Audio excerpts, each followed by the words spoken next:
warahmatullahi wabarakatuh. Perkenalkan, nama saya Fitri Herawati, saya dari kelas 6A Administrasi Negara. Di sini saya akan mempresentasikan mengenai materi utang negara dalam mata kuliah Administrasi Keuangan.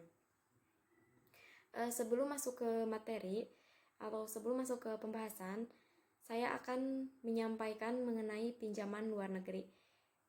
Kebutuhan pinjaman luar negeri merupakan sesuatu yang wajar untuk ke negara yang berkembang seperti Indonesia ini.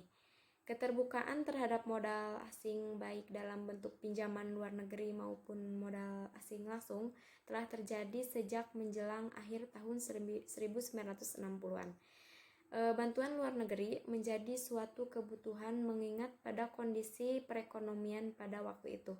Lebih lanjutnya, saya akan ada beberapa pembahasan yang akan saya sampaikan mengenai materi utang negara. Yang pertama, definisi utang negara. Yang kedua, fungsi utang negara. Ketiga, jenis utang negara. Dan keempat, tujuan pengelolaan utang negara. Pertama-tama, saya akan menyampaikan mengenai definisi utang negara. Apa itu utang negara? Utang negara adalah utang yang diterbitkan atau dijamin oleh pemerintahan suatu negara. Dengan kata lain, ini adalah surat utang yang diterbitkan oleh pemerintah nasional. Dalam konteks ini, utang negara berdasarkan Undang-Undang Nomor 1 Tahun 2004 merupakan jumlah uang yang wajib dibayar pemerintah pusat dan atau kewajiban pemerintah pusat yang dapat dinilai dengan uang berdasarkan peraturan perundang-undangan yang berlaku, perjanjian ataupun berdasarkan sebab lain yang sah. Kemudian ada fungsi utang negara. Nah, fungsi utang negara ini ada tiga fungsi. Yang pertama, fungsi utang negara adalah menutupi defisit anggaran.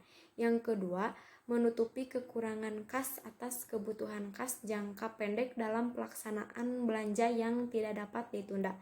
Dan yang ketiga, solusi dalam penataan portofolio utang pemerintah yang tentu dimaksud untuk mengurangi beban belanja untuk membiayai utang dalam APBN di tahun-tahun berikutnya. Kemudian ada jenis utang negara. Ada dua jenis utang negara. Yang pertama utang negara domestik dan yang kedua utang negara internasional. Yang dimaksud dengan utang negara domestik adalah bagian utang dari pembangunan domestik, maka pemerintah selanjutnya akan mengeluarkan obligasi agar bisa dibeli oleh investor yang mampu membeli obligasi tersebut.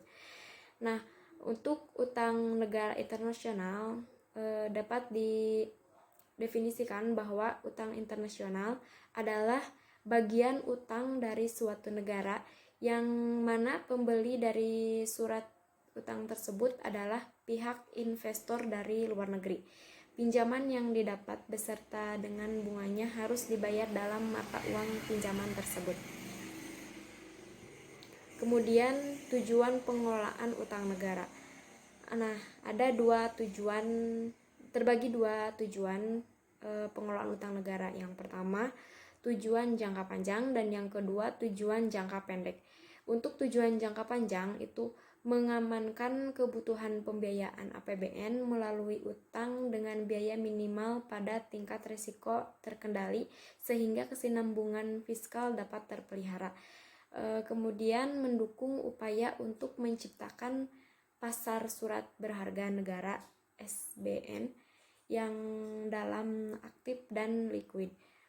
Kemudian untuk tujuan jangka pendeknya itu memastikan tersedianya dana untuk menutup defisit dan pembayaran kewajiban pokok utang secara tepat waktu dan efisien. Mungkin hanya itu yang dapat saya sampaikan mengenai kekurangan dan kesalahan dalam menyampaikan materi.